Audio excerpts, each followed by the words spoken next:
Hello, my name is Maria Silveira. Thank you so much. I'm a soil scientist here. I also happen to be the spouse of the previous presenter. So I told him that he's not allowed to make any noises. Don't tell me when I'm finished. Some of you may have been here. This is our, we call Biosolids study. This area was established in 2015.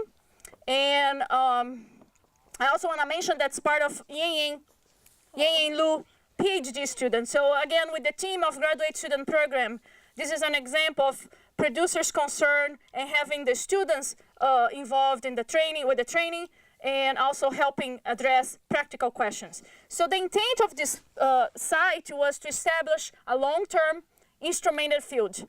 You are more than welcome to walk in the field. The only reason why we have this area locked with keys is because we have some issues with cows. They really like to graze the biosolids plots. So we had issues with cows, and so we put some extra locks here to make sure that they don't accidentally graze the area when we don't want them to graze. But basically what we are trying to address here are two questions. First of all, can we apply biosolids, different biosolids materials to my Bahiagrass Pastures? How much more tonnage, how much more nutritive value I improve by applying biosolids? And also, what are the environmental consequences in terms of water quality and some of the greenhouse gases that can be produced as a result of the biosolids application? And I'm using the word biosolids. That people use different words that you may call the same material sludge, and some of the, especially the environmental groups, they have very creative names: bio-waste, human waste, and the list goes on. But from the regulatory purpose, what I'm referring to is the domestic wastewater. When domestic wastewater is generated, it goes into a treatment plant facility, right? The effluent, after it's been treated, goes back to a water body. The solid or semi-solid that remains, that's called biosolids. So in order for the material to be legally applied to pastures, they need to go through some additional treatment process so it's safe. Land application of biosolids, if used properly, like any other thing in our lives, if we don't use certain things the proper way, they can become a hazard. Similar with biosolids, if used properly, is an environmental sound way to recycle nutrients back into the soil. It also adds organic matter, so it has high value in our sandy soils that they have very limited nutrient and water holding capacity. So there's a lot of benefits, but again, it needs to be used properly. There's some places in the state where this material was misused. I think that's part of the reason why we get so much misconception. A lot of the folks that live in the cities are concerned if a farmer is applying biosolids because they automatically associate with something that can be hazard. Again, if it's follow the agronomic IFAS recommendations, there is no scientific evidence that can cause any harm to humans or the environment. So, but we don't have, despite the fact that there's a lot of research that's been conducted elsewhere, we didn't have a field trial in Florida. So this is the first one, and I'm not sure if I mentioned, if I didn't, I want to mention again, because we're very appreciative of the funds that the cattleman has provided to us to be able to conduct this study. It's a very important study for the cattleman's perspective, but also it's interesting how much attention this little plot here is being attracted. Water management district is different water management districts are interested in conducting interested in the data. Like I said, environmental groups, once we have a chance, they first approach in a very aggressive manner. Some of them, they say, well, why you are promoting something that can be so harmful?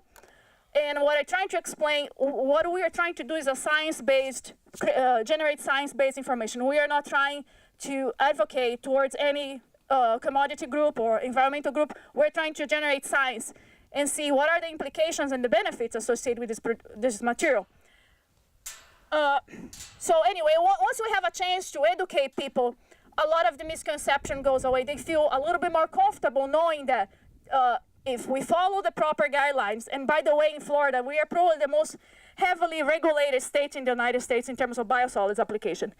So if you are a producer and if you apply biosolids, you're probably subject to federal regulations, state regulations, and sometimes county ordinances. So there's a lot of regulations associated with biosolids. But there's also that public perception. Yes, this is human poo-poo that's being treated, and it's okay. But once we pass that, it's much better to recycle than go to a landfill in terms of all the environmental consequences. So once we overcome that barrier, I think people are a little bit more flexible, understanding we spend a lot of energy producing inorganic fertilizer. Is biosolids going to completely replace inorganic fertilizer? No, but it's another alternative. It costs less in terms of the cost, but it also, energetically speaking, it generates much lower carbon footprint. So what I want to show, I know I think, because I'm so passionate about the research I do. Joe, I don't see where he's at. I don't want to see where you are at, Joe. But sometimes I tend to talk too much and I get very excited. This is one of the projects that I get very excited. What I'm going to attempt to show you, don't worry, if you are in the wagon and you cannot see this data, you'll be in the Cattleman's magazine. What I'm going to show you is the data from 2017 that Yang collected, and she had help from other students associated with my program. So in terms of forage production, which is not this graphic here, but that's okay. So what we did, we apply, if you are interested, if you're really interested in learning how this is done, because right now, you see the treatments, there's not much, visually you don't see the difference in the treatments. But if you come back in 2 weeks, we'll be reapplying biosolids. So it'll be a very fun, right? It's a very fun, yes. So among the materials that we are testing, we have the pelletized, which is fine, it doesn't smell anything, but we also have the cake, right? Yeah, it's a lot of fun. We have to wait the material in order to spread. So it's a very consuming project, but we are happy that we are able to conduct it. I'm gonna share with you some of the forage data because I suspect this is the most interesting part for you. But if you are interested, please come talk to me. Our intention is to continue this study for many, many years. Like I said, the original idea was to establish a long-term. Funding has been a little bit of a problem. So every time I go to my scientific meetings, my multi-state meetings, I try to present this and attract some collaborators.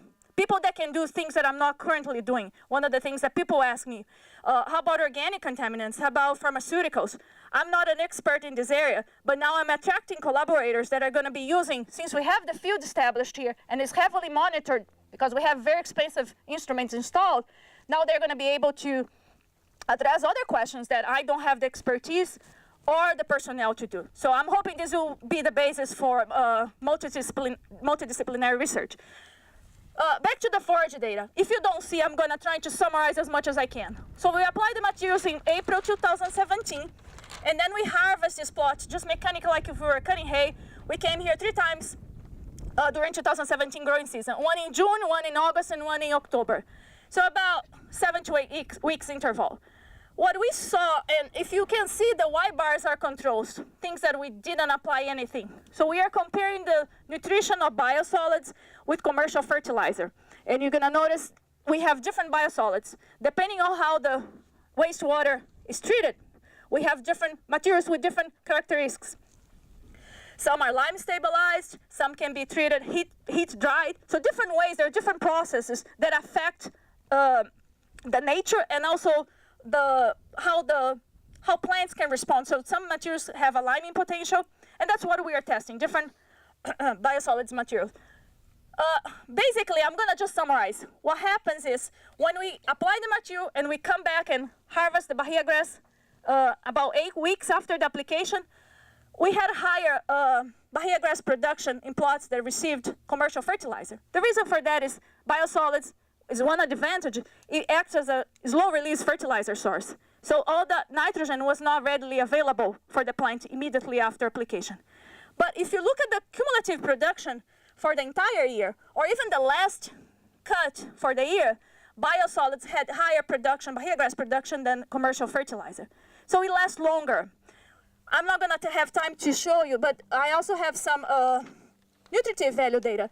But before I talk about the nutritive, I want to show you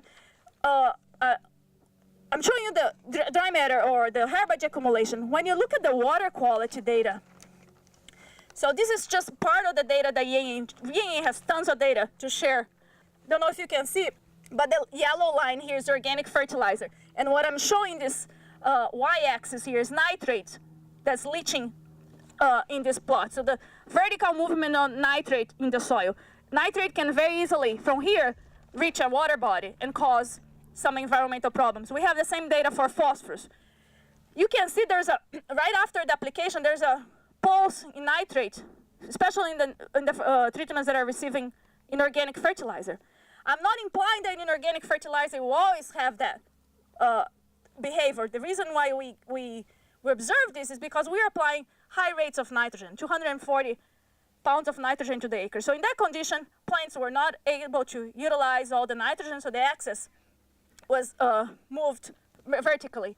So if you look at the cumulative nitrate leaching, so this is control. These are 2 biosolids, and this is their inorganic fertilizer.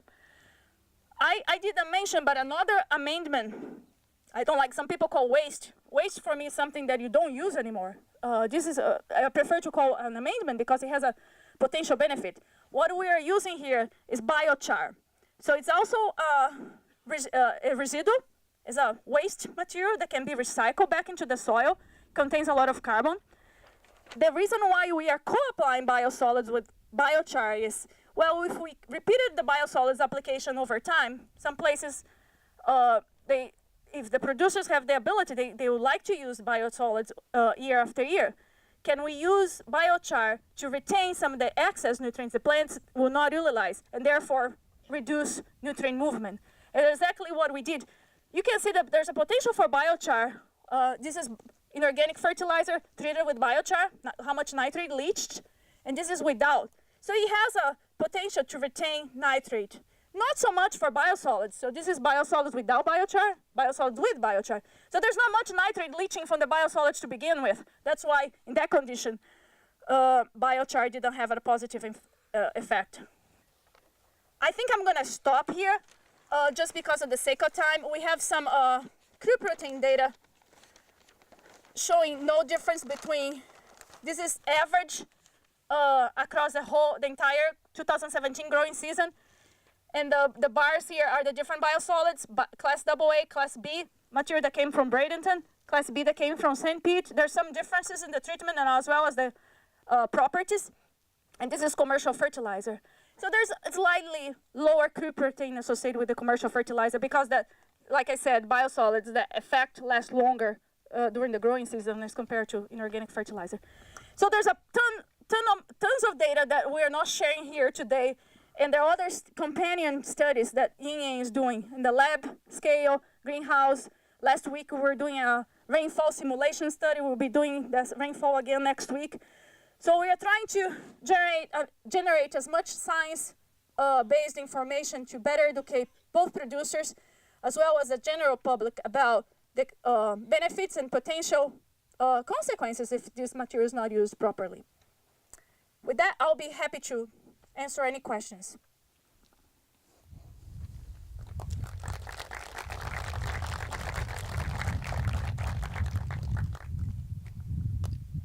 No questions? How much are you applying per acre, T-Rex? The question was how much biosolids I'm applying per acre. The highest nitrogen application rate for Bahiagrass, established Bahiagrass Pastures, 180 pounds to the acre of nitrogen, available nitrogen. DEP, Florida Department of Environmental Protection, allows producers to multiply their rate by 50% to account for the slow release of nitrogen. So in other words, I'm applying 240 pounds of total nitrogen because we know that not all the nitrogen present in the biosolids will be available. So we are targeting at 180 pounds of plant available nitrogen, but that translates into about 240 pounds of total nitrogen. That 1.5, the 50% is something that was determined elsewhere.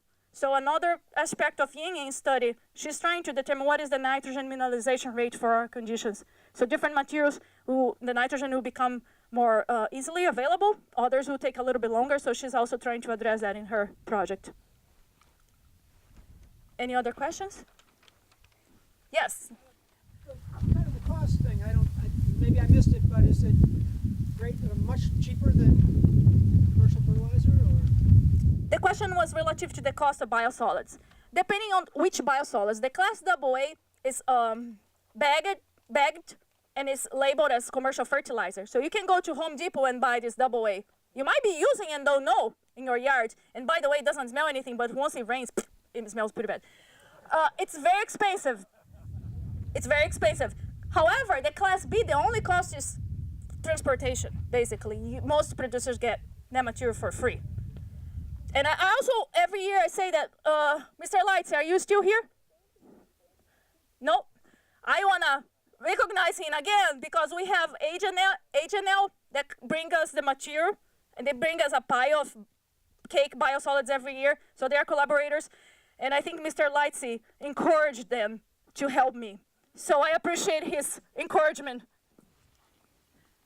Yes, sir. Our neighbor's biggest problem is whenever a producer like I will continually apply it throughout the year, instead of getting relief from the smell, we only get like a month out of the year. So if we could ever regulate the amount of time, we can at least, because we're losing potential customers from the disadvantage of having the smell in their neighborhood.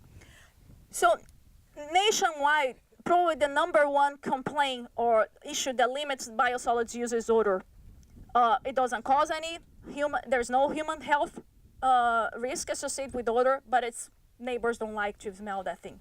There's some researchers from Penn State that are doing trying to address that. So what are the properties in the biosolid that's causing that odor? I thought it was pH, but apparently it's a little bit more complex than that. So they are trying to determine what is the property. Can the municipalities change the treatment process so the material that's generated, it doesn't smell that bad? Unfortunately, there's not much from the producer standpoint that we can do. There are certain times of the year where the soil, of course, the soil is saturated. We were not supposed to apply any biosolids by DEP rule. But we know if right after the application we have a major rain event like we had last year, that place can stink a lot. But in terms of research recommendations, we basically don't have anything. It's interesting, this professor, I'm going to be very quick here. He used the same protocol that people use in food science to address the odor, because how you measure how stink it is. It's a very, how do you say, it's not qualitative. It's not something that you can accurately measure. So he used this device, and he basically had volunteers that went to this sniff machine. Of course, there's a technical name for that machine. And people would smell and rate the biosolids. So usually the biosolids, what causes the odor is sulfur compounds, not necessarily ammonia. I always thought it was ammonia volatilization, but it's more the sulfur compounds. So he's trying to work with the municipality to see what, in the treatment process, if something can be, some chemical amendments can be added to reduce the production of these sulfur compounds. Yes, JK? Were your biosolids heat treated or chemically treated?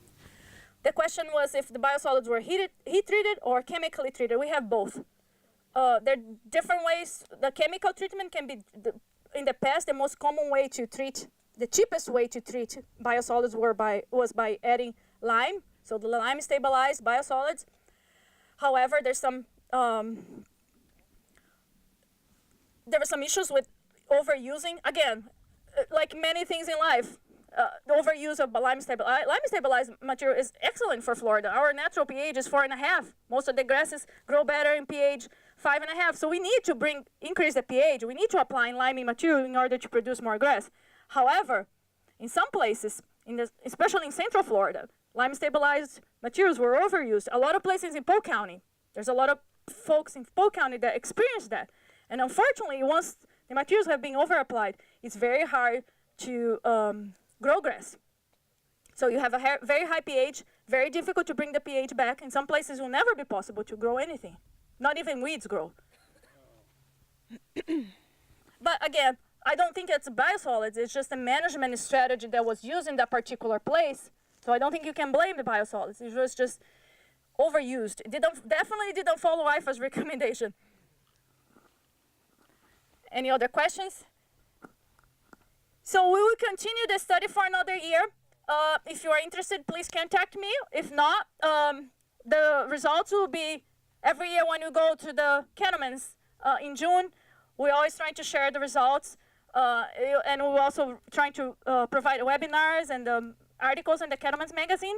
But if you ever want to learn, I'm wondering what's going on, what else Marie is doing relative to biosolids, just give me a call and I'll be happy to visit with you. You can tell how excited I get when I talk about my research. Thank you so much.